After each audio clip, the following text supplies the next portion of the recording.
Your daughter, who was in a car at 40 degrees, has passed away. You are under arrest. The sudden words from the officer left my mind completely blank. There was no way our daughter, who was supposed to be at home with my husband, could be inside a car under the scorching summer sun. Where is our daughter right now? When I frantically contacted my husband, "We're eating together." he casually replied. From the phone, I could also hear the cheerful laughter of a young child. What on earth was happening? Soon after, a shocking truth began to unfold. I am Stella, a 30-year-old working mother. I lived with my husband, Dylan, who is 3 years older, and our 2-year-old daughter, Melissa. Since we're both working, we should cooperate on housework. When we were newlyweds, my husband used to say things like that. But in reality, he always found excuses and never helped with any of the housework. As a result, I was constantly overwhelmed by both my job and the responsibilities of household chores and childcare. Amidst this dizzying busyness, my greatest support was the smile of my beloved daughter. It was because of Melissa that I managed to push through even in tough situations. Dylan's consideration towards the family started to wane from the time I got pregnant. It seemed the cause was the worsening business performance of his company, leading to a reduction in his salary. They cut the entire bonus too. I don't even know why I'm working anymore. He muttered in discontent. I'm working full-time as well, so we'll manage. Let's get through this together. How can you say that so easily? I'm struggling with a lot of things too. When I tried to encourage him with a bright tone, my husband retorted sharply. You don't understand anything. This was the turning point when our relationship began to feel strained. From then on, my husband started to be away from home more often, using work as an excuse. He claimed to be on business trips for more than half the month, and his attitude grew colder, citing his busy schedule. This happened when I was suffering from severe morning sickness and was lying down to rest. Hey! I'm back, and you haven't even prepared dinner? Using pregnancy as an excuse to slack off. What a lazy woman. My husband, upon returning home, yelled at me loudly. I'm sorry. I'm so nauseous that it's hard even to stand. Even when I pleaded, he showed no concern for me and forced me to stand in the kitchen to prepare a meal. Unable to endure the smell of food, I ran to the bathroom, but my husband blatantly sighed in exasperation. Spare me the theatrics. That's why I hate pregnant women. Then he slammed the door and left the house. How terrible. I was filled with a sense of despair, but I still held on to the hope that he might change once the baby was born. However, reality didn't turn out that way. Even after our daughter was born, my husband's attitude didn't improve. In fact, it only got worse. It was when Melissa had just turned 1 and was becoming more active. Our daughter accidentally spilled a glass of water she was drinking, and some of it splashed on Dylan, who was nearby. My husband turned red with anger and glared at our daughter. Don't mess with me. You little brat. Hey! Don't shout at her like that. While trying to comfort a crying Melissa, I reprimanded my husband for his behavior, but he didn't listen. And this wasn't just a one-time thing, it happened repeatedly. The thought of divorce crossed my mind, but I felt that I couldn't take a father away from our daughter just because of my feelings, so I held on somehow. But a few days after our daughter's 2nd birthday, something happened. It was a day off, but I received an urgent call from work in the morning. informing me of a problem, so I had to go in unexpectedly. I asked my mother if she could take care of Melissa, but she said she had plans and couldn't. Feeling helpless, Dylan surprisingly offered to help. I'm free all day today, so I'll take care of her. You'd better hurry, or you'll be late. Thank you. I'll try to get back as soon as possible. Please take care of her. I expressed my gratitude to my husband and quickly got ready and headed to work. As the noon chime rang, I finished my work and hurried through the ticket gate at the station nearest to our home, wiping the sweat off my forehead with a handkerchief. Stepping outside, the relentless sun was beating down on the asphalt. The morning news had reported that this day would see record-breaking heat across the nation. I tried to avoid the sunlight as much as possible while heading towards the bus rotary. At that moment, I saw several police officers rushing about. Is there an incident?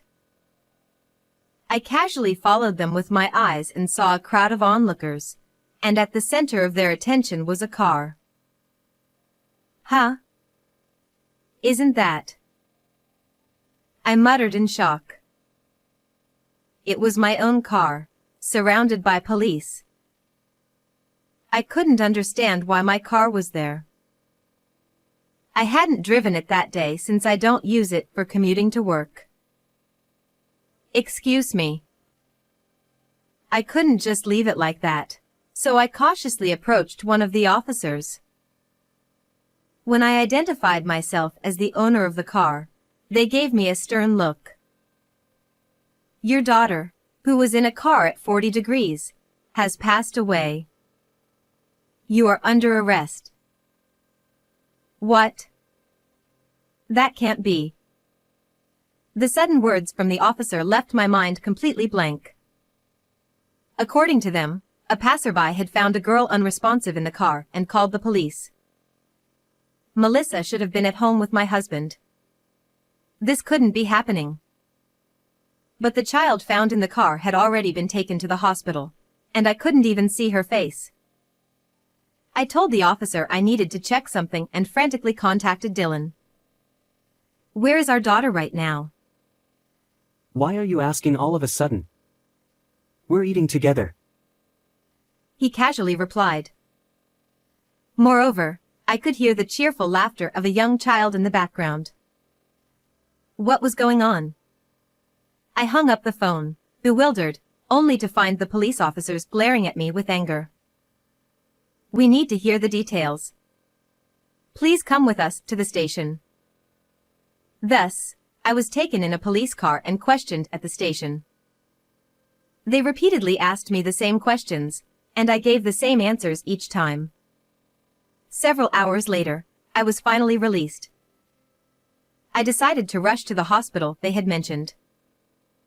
By the time I arrived at the hospital, the sun had set, and I was guided to a room where I found Melissa lying on a bed. But I was too late. My daughter had fallen into a deep sleep. When I left the house that morning, I never imagined something like this would happen. Melissa. Why did she have to go through something so terrible? As I cried, clinging to her, I vowed to uncover the truth and drag the person responsible for this into hell. A few hours later, I returned home alone. Dylan had gone out somewhere, and the house was dark. When I turned on the light in the living room, I noticed my husband's notebook and work documents scattered carelessly on the table. As I gathered them up to put them away, I accidentally dropped the notebook, and it fell open on the floor. Oh no. When I reached out to pick it up, I saw something shocking written on the open page. No way. I went to Dylan's study and checked his laptop, and discovered something even more surprising. The content was so far removed from reality that I felt my love for my husband drop to freezing point. So that's what it was. Resolving myself, I decided to make a certain phone call. Dylan returned home the next evening, He seemed in an unusually good mood, humming a tune as he placed the keys to my car on the living room table. I stepped out slowly from the shadows, watching him with cold eyes. Stella. What are you doing here? You were supposed to be arrested. My husband's body jolted, and he raised his voice in shock when he saw me. I picked up the car keys and, without hesitation, confronted him. So it was you after all. I thought something was wrong when I couldn't find the keys anywhere. No, I just accidentally took them by mistake. Why did you leave Melissa in my car and disappear?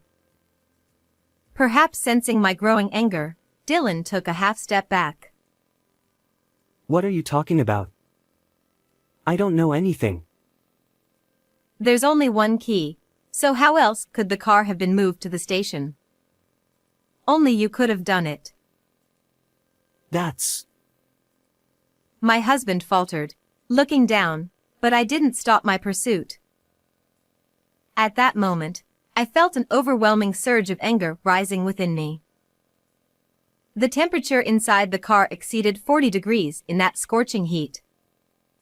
How could you do something so cruel, putting her to sleep with medicine and locking her inside like that?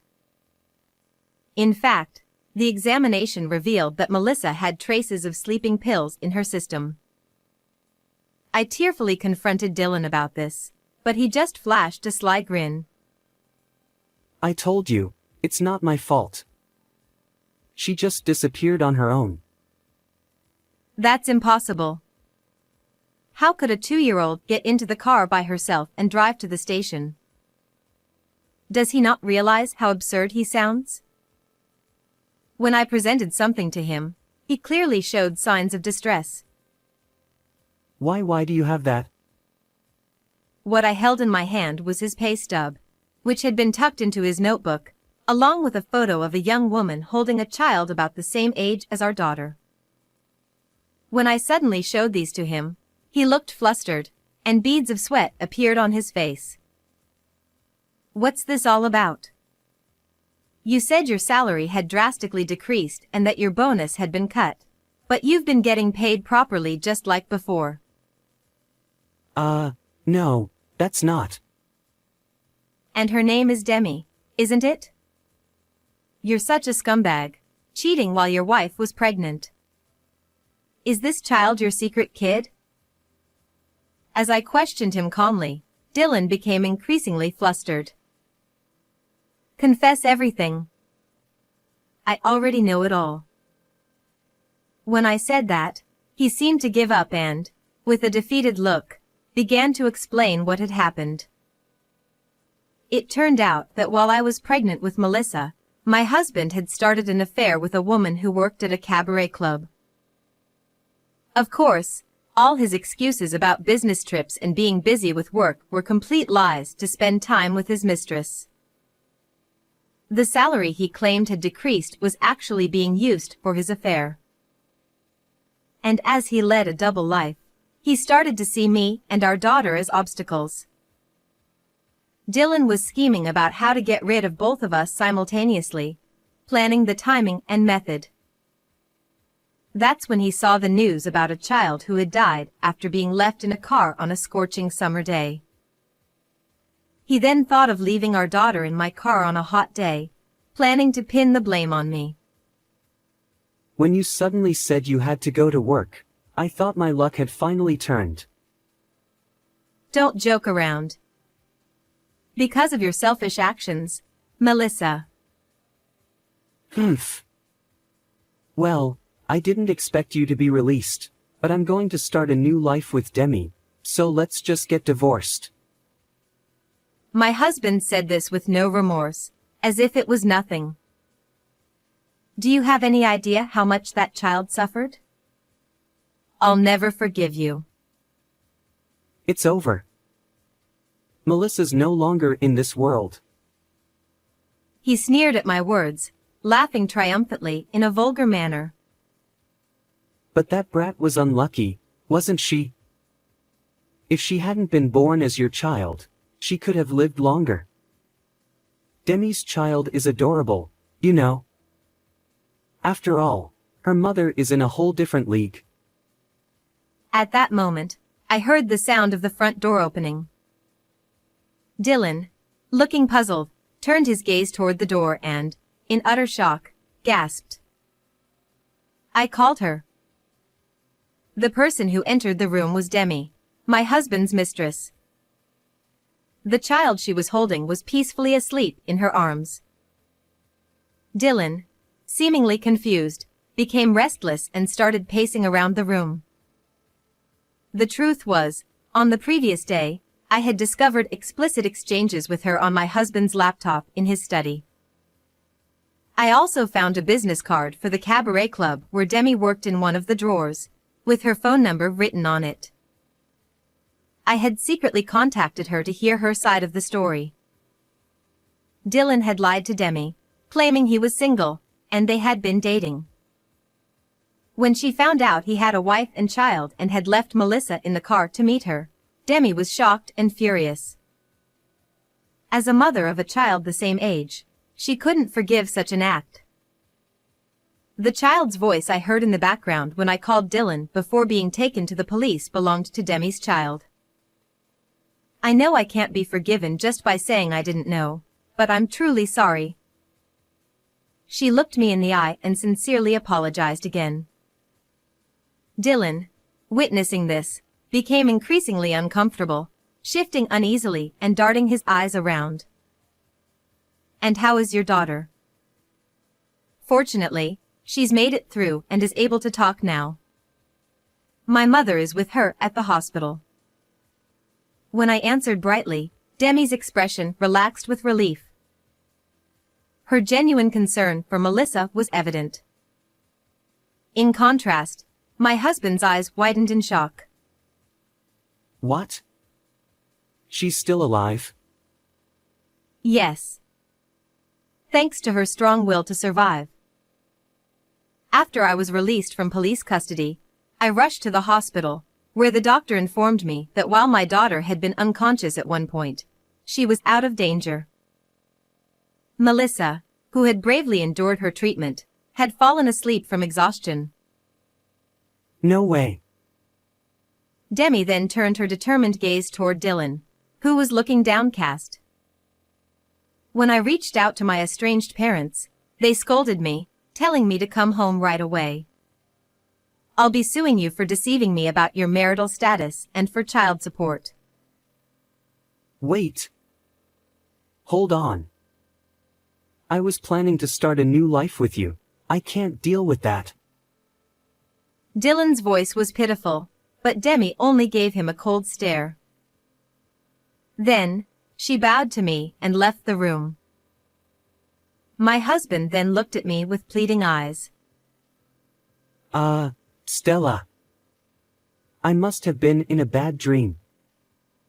Now that I've finally woken up, let's live happily together as a family of 3. Huh? How could I possibly forgive you after you put our daughter's life in danger? Don't try to say convenient things now. I pushed him away as he tried to plead with me. I placed the divorce papers and my wedding ring on the table, grabbed the bags I had packed, and headed to the hospital, where Melissa and my mother were waiting. Behind me, I could hear Dylan's voice crying out loudly, begging for forgiveness. Later, I sued my husband for $200,000 in alimony and child support, and the divorce was finalized. Regarding my daughter, security cameras at the station clearly captured Dylan parking the car and running away from the scene, leading to his arrest. It looks like he'll be spending a few years behind bars.